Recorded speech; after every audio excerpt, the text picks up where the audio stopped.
Okay, we're going to tie the Bullethead Muddler. This is a variation of the very popular muddler minnow. The bead head, bullet head gives it a little weight, and it strips through the water very cleanly. This is a standard bead, and you can see it has the big hole and the little hole, and normally you would put the hook point through the little hole, but I'm putting this bead on backwards for this fly. You'll see why I do it this way later, but that is the way to put the bead on.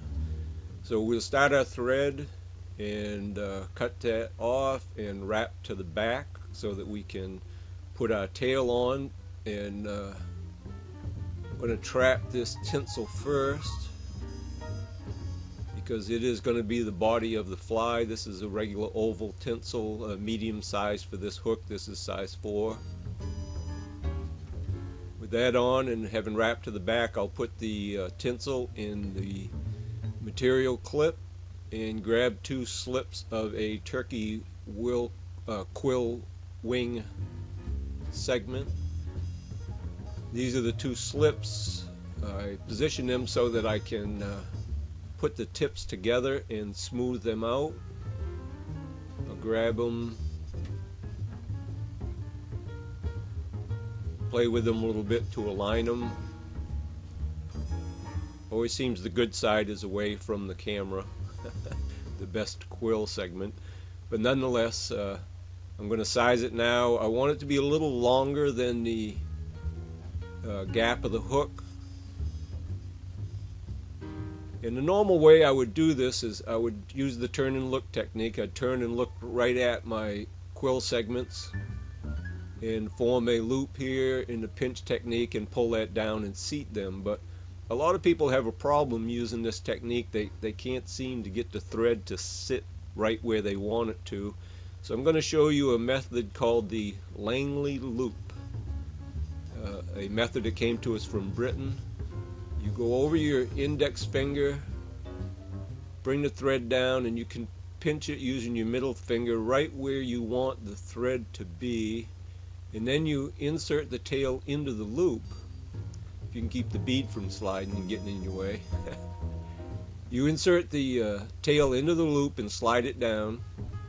Position it so that it's the length you want. Make sure the thread on the back side of the hook is in the right place, and then pinch lightly with your thumb and middle finger.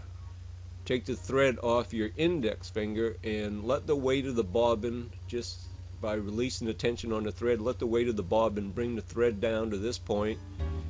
And then when you grab and pull straight down, you know your thread is landing in the right spot and compressing this quill segment right where you want it to be. And if you don't pinch too tightly, it'll come down nice and smoothly. If you pinch too tight, it will cut through the fibers, I'm afraid. And if you don't pinch tight enough, it'll fold them over. But if you had a reasonable amount of pressure, this should have remained right on the top of the hook and should not have folded the quill segment. It should have just compressed it down so that it just sits nicely.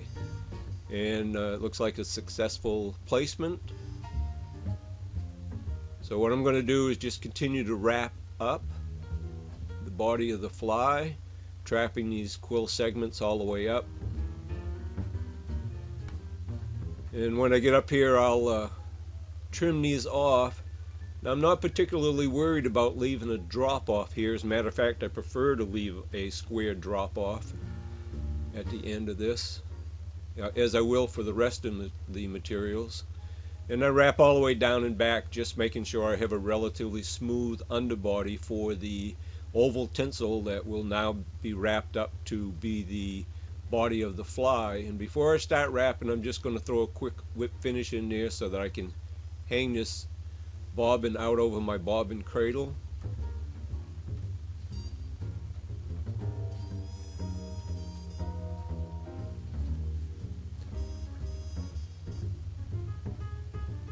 Having done that, I'll roll this over so I can grab the oval tinsel and start my wrapping.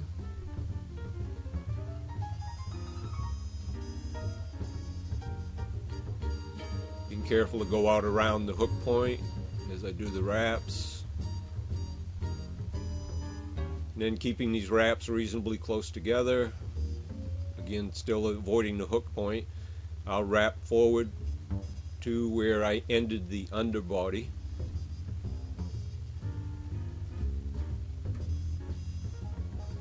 And having gotten up here, I will now tie off this body material, move my cradle out of the way, and a couple wraps of thread wrapped around there, but I'll just unwrap them. Pass the bobbin underneath. Get one more wrap in there. Pass the bobbin underneath the material, wrap over the top and in front of it to lock it in place. Come underneath again and trap it, and I'm ready to go ahead and trim this body material off. I'll rotate so that I know it's up on top. Cut it off, and I'm going to wrap back up onto the body material, which you don't usually see in a muddler, but that's where I want to place my squirrel tail hair. And you can see I've stacked it in this Renzetti stacker. I'm taking it out with the tips pointing towards the back because that is the direction I want to tie these on in, or facing, oriented, however you want to say that. So take these materials, check the length. I want it to come about to the rear of the hook. And I'm not so worried about my thread placement on this, so I definitely will just use the turn and look technique so that I can look at my tie-in point. And I'm going to form a thread loop here in the pinch technique and pull that down through. Another wrap. Make sure it stayed on top, and it did. A few more tight wraps. Check everything. It looks fine. Use the rotary feature of your device to check things like, did the material stay on top of the hook? It's part of why you got it. Now you see I lifted that up and put a couple of wraps underneath and now a couple wraps on top, and that locks this slippery squirrel tail hair in. And I'll trim it off, and I want it to spread a little bit, and I want it to be kind of bulky underneath the wing that we're going to set here in a minute. So I'll tie these ends down, wrap back up onto this material so that I know it's very secure, and then I'm going to use my thumb to kind of push down and spread this. Use my thumbnail, get that out so that it's a bigger presentation of squirrel tail hair. And I'll come in with two slips, the same size slips as I used for the tail, by the way. Pinch the tips of those again so that I can keep them relatively even.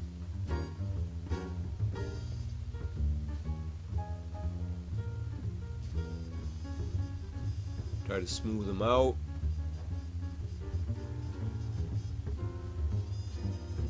And I'm going to use that Langley loop again.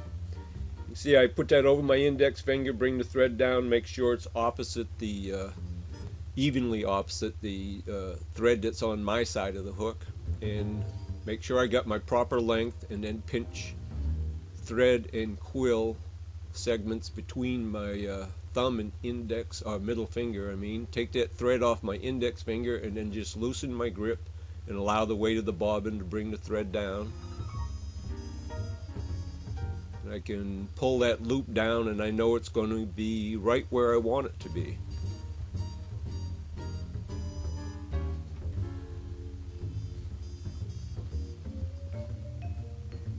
Okay, you can see the wing quill segment compressed down. As I rotate this and look, it looks fine to me. A couple more wraps to keep it in place.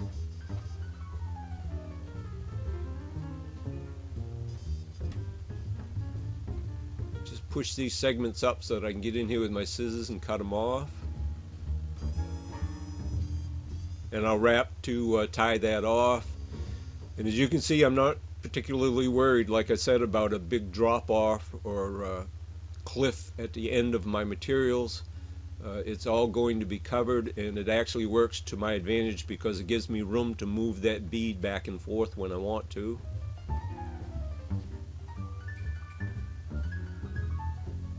So there I got my tail, my sub wing and my regular wing and the body in place. The bead is mobile. I can move it where I want it.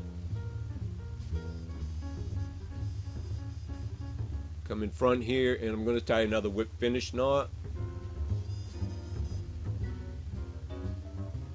I like to put a lot of knots in my flies. If I break my thread, I don't have to worry about how far will it unravel.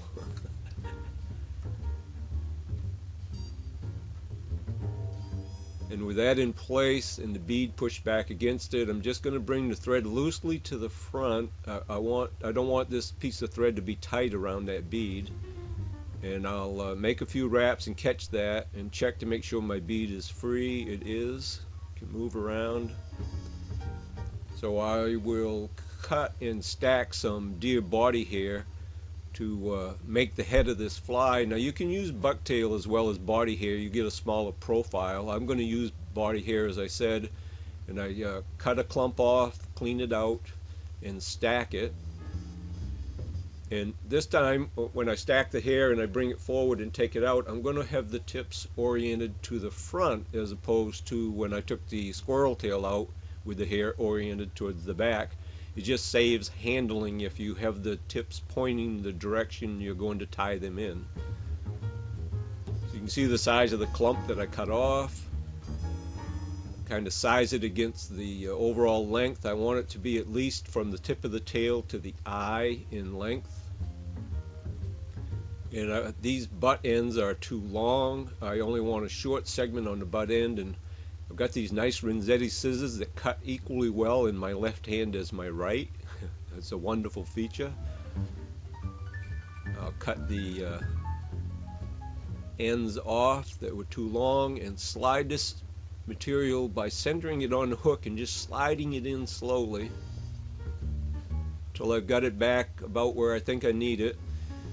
And I'll grab it with my left hand and bring my bobbin up here so you can see. I'm going to spin this bobbin in a clockwise direction so that when I bring the thread up around, it will push back against my fingers. I want it to push back against my fingers so that when I pull it down, it is behind the eye of the hook. So there's a wrap. I cinch it down a little bit. Make another wrap. Cinch it down even more.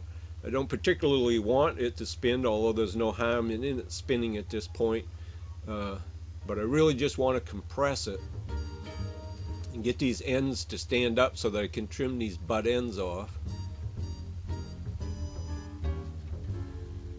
So with that secured, I'll just come in here with my scissors, using my rotary feature of the vise. I'll rotate around, trimming these off.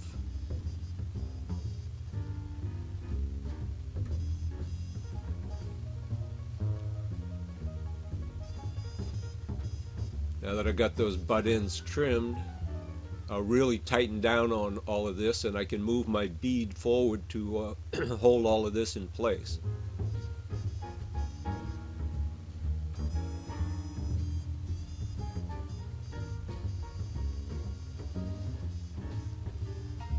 Make sure I didn't cover my eye, and I didn't, so I'll pull this stuff tight. All those extra wraps I made are cinching down. That stuff is rotating. It's just fine that it rotates.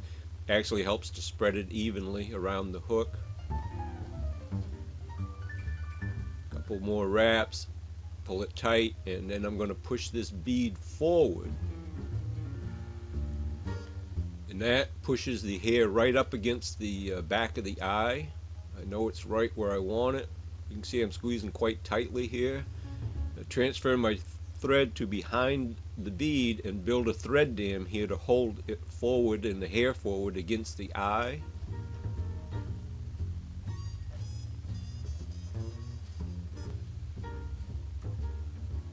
With that thread dam built, you can see I've got kind of a little valley here in the thread, and that's where I'm going to bend this hair back and tie off. Now some people at this point cut the thread off and put red thread on because they want this bead head to be tied, bullet head I mean, to be tied back with a red thread, giving the hint of gills or bleeding. I'm going to use the regular color the tan I've got. And I've got my Renzetti Bullethead tool here, which is the medium size, and you see as I push through, it forms a head. It's a nice head. I'm going to yank it right back off here and show you the smaller size of the Bullethead tool. And you can see it pulls it a little tighter, but if you use the smaller tool like this, you have to be careful that you really securely tie the bullet head back, because if it isn't tight, when you pull the smaller size off, it's apt to pull some hairs out or even break some hairs. But if I hold tightly on my thread while I remove this tool, it pops off and everything is just fine. But it does make a difference, and you will find that the larger sizes do just as good a job as the small size, but some people do feel that the smaller size gives you a more compact head. And I'm a firm believer that if one whip finish knot is good, 2 whip finish knots are even better. So here's my second whip finish knot. Pull that good and tight. Trim that off. That bobbin cradle out of the way, and there you have it. There is a Bullethead muddler tied using rotary fly tying techniques.